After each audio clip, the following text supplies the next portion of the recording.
All right, welcome back to News Center, and thank you for keeping it News Center, where we bring you up to date with what is making the headlines.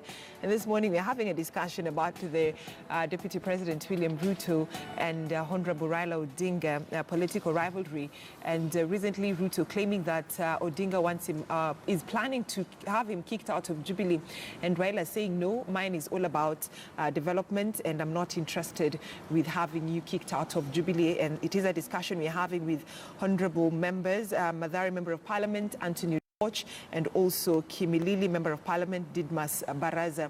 And Honorable Watch, why is it that ODM party is having issues with Deputy President William Ruto uniting, having political unity with political leaders from the coastal region?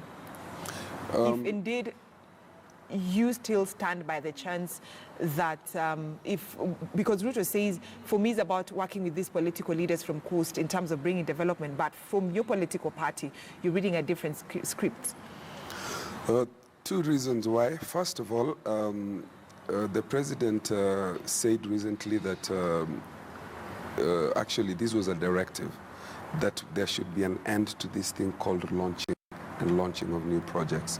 The reason why the deputy president wants to continuously defy the president for this is something that he needs to explain to the Republic. Number two, the deputy president is the principal assistant. I expect him to sit at Harambee House Annex, deputize the president, look at policy issues, cabinet issues, be able to sit there and do what you call cabinet enforcement.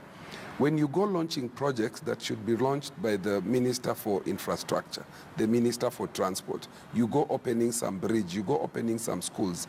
He has literally taken over what any of these CSs should be doing. But so, isn't it the same thing that I have seen Honorable Odinga doing? Yesterday, he did that. He opened an hospital. So is there a problem with the deputy president doing that? If Odinga is going to open in his capacity as a private citizen, remember, he doesn't occupy any position of power. That's number one. Number two is that the problem I have with this dalliance with the people in the name of launching projects, the coastal MPs have given the perception that unless you cozy yourself with the deputy president, you will not get development projects. And I think therein just lies the problem and the paradox. Do these members of parliament understand what's their role under Articles 94 and 95 is? Article 94 and 95 says that a member of parliament represents and oversights the national government. We make the laws, and more importantly, we do appropriation. If you need a road, we sit through the budget cycle from May to June and July. You do not need the deputy president or to be allied to the deputy president in order to be able to have some road or hospital or school or polytechnic. But my question is simply this. The deputy president goes to the coastal region and sits down with political leaders from the coastal region to launch a project. If it's just launching a project, then why is the opposition, especially the ODM party, so jittery about the deputy president having a development unity with some of these leaders, if indeed you feel like it's not about 2022? It is definitely about 2022. We haven't said it isn't. This is about 2022.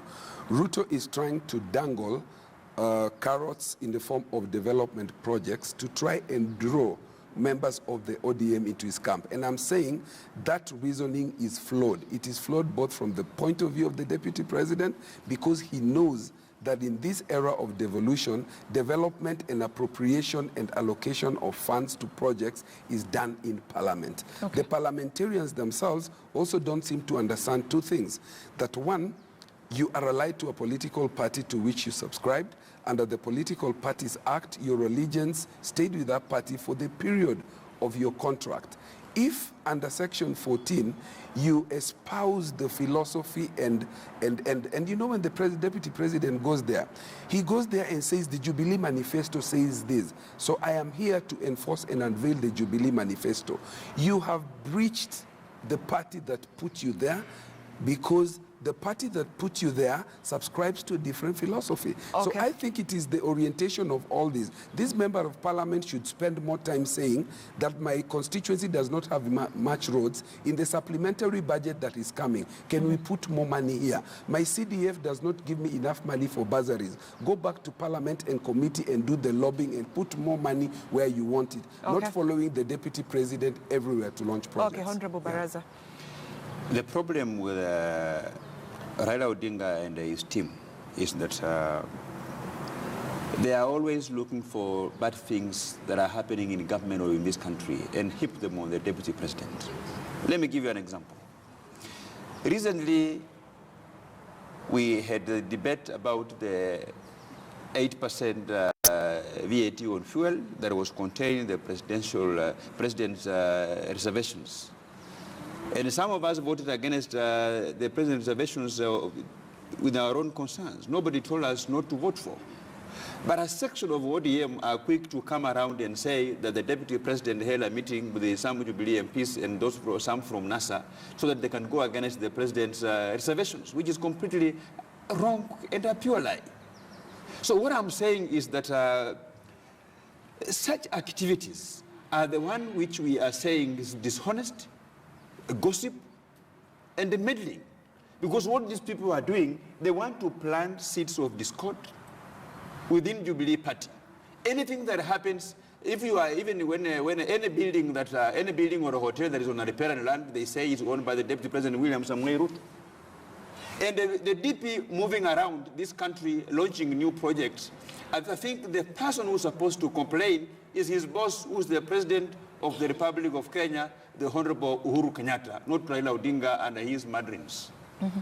So what we are saying is that these people, they have caused enough pain into this country through their demonstrations, their maandamano. Very many people have died.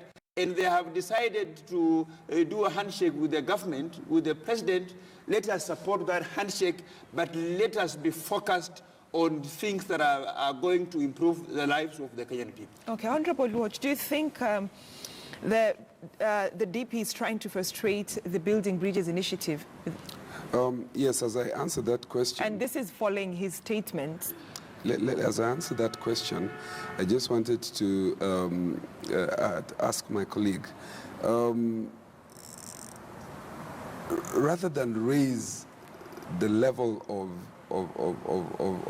and for a lack of a better word, and I think one of my colleagues said it before, I think this was Desmond Tutu used to say, raise your argument, not your voice. I think the issue that we are tackling here is there a clear understanding about the role differentiation? And I think that's where we should limit this debate into. Now, let me talk about the issue about whether William Ruto is trying to interfere with the Building Bridges initiative. It has clearly come out from his own argument and his body language that the one thing that is an impediment for him, between him and presidency, is Raila Odinga. So anything that Raila Odinga will do, he will have a problem with it. If Raila speaks, he will have a problem with it. If he doesn't speak, he will have a problem with it. The Building Bridges initiative had about five clear agendas. One of them was about electoral cycle of violence. The other one was about corruption. The other one was about inclusivity. If the deputy president gets the impression that an inclusive government will displace him, the deputy president will fight it, and he is fighting it. If the deputy president gets the impression that the fight against corruption and lifestyle audit will come closer to his doorstep, and it might and maybe has, the deputy president will fight it like he's fighting it at the moment. So for you, the statement by the deputy president that your party leader, Honorable Raila Odinga, is scheming to have him kicked out of Jubilee, and for you, you base all that when it comes to the fight against corruption. So according to you, it will affect the Building Bridges initiative? It will not affect the Building Bridges initiative, but the concerted effort will kind of distract the Building Bridges initiative, because instead of us addressing the key points, and I've only mentioned about 3, we will now be focusing on personalities. The building bridges wasn't about Raila, and certainly wasn't about Uhuru Kenyatta. But I think William Ruto and his group want to personalize it and derail us into a debate about, we know Raila Odinga, where Raila Odinga goes, he has done this. Let us get into the specifics. Let me get Didmas Baraza, then we wind up this discussion. You know, Brenda, you have the Building Bridges Initiative Secretariat. The Deputy President doesn't sit on that secretariat. The MOU that was signed, it was between the Deputy President, it was between Raila Odinga and Uhuru Kenyatta. The Deputy President was not part of whatever was signed, whatever the content of the MOU was. And I think saying that, that the DP is interfering with the Building Bridges Initiative when he had no hand in deciding who sits on that secretariat. If the secretariat itself, they are taking time doing seminars, doing meetings in hotels, they are not coming up with a clear roadmap. I mean, how do you blame that on the Deputy President? Okay. Let's have a look at two feedbacks from our Twitter poll. I'll need you to react on the feedback that I'll give you as we bring this discussion to an end. And this morning we had asked Kenyans whether they think the political rivalry between Deputy President William Ruto and Raila Odinga will affect the Building Bridges Initiative.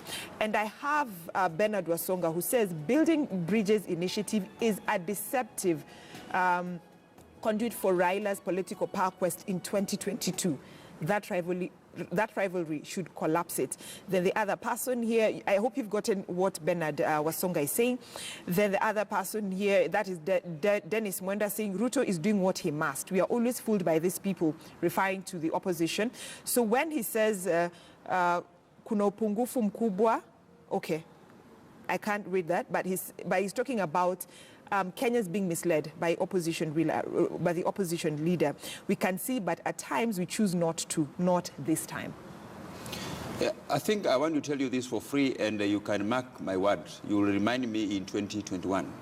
Raila Odinga's Building Bridges Initiative, it was designed by himself to fail because he will want to look for an exit strategy to bring down the Jubilee government by about 2020 or 2021 or thereabout. Okay. And himself he will ensure that his initiative for building bridges, it doesn't work. He will frustrate it from within, and then he can say, you see, I came in here with a clear mind that wanted to improve life for the Kenyans, but this government has failed, blah, blah, so that he can get some political win around himself for his election as president in 2022. Okay, Honorable Oluoch Bernard Wasonga clearly puts it, Building Bridges Initiative that is a deceptive conduit for Raila Odinga's political power quest in 2022. I think we need to give the Building Bridges the benefit of the doubt. I think it was a good initiative. There is no doubt in anybody's mind that before this, the country was clearly being torn apart. No business was taking place, and we clearly cannot argue with the fact that there is complete sanity back into government. The fact that we are able to fight from the same page and that fighting corruption can take place and nobody goes saying this person is from my community can only be a good thing. The fact that we can save money as a result of closing the gaps for corruption can only be a good thing. The fact that we are planning by building bridges that we have another cycle of election free of violence can only be a good thing. This cannot be about Raila creating schemes, it's about Kenya. Okay. It's about Kenya, not Raila creating schemes for Honorable Watch, but for Honorable Dismas Baraza, it's about Raila trying to create political mileage for 2022. Thank you so much, gentlemen, for talking to us. Didmas Baraza, Member of Parliament of Kimilili, seated to my immediate left and extreme left is Anthony Oluoch Madhari, Member of Parliament. We bring that discussion to an end.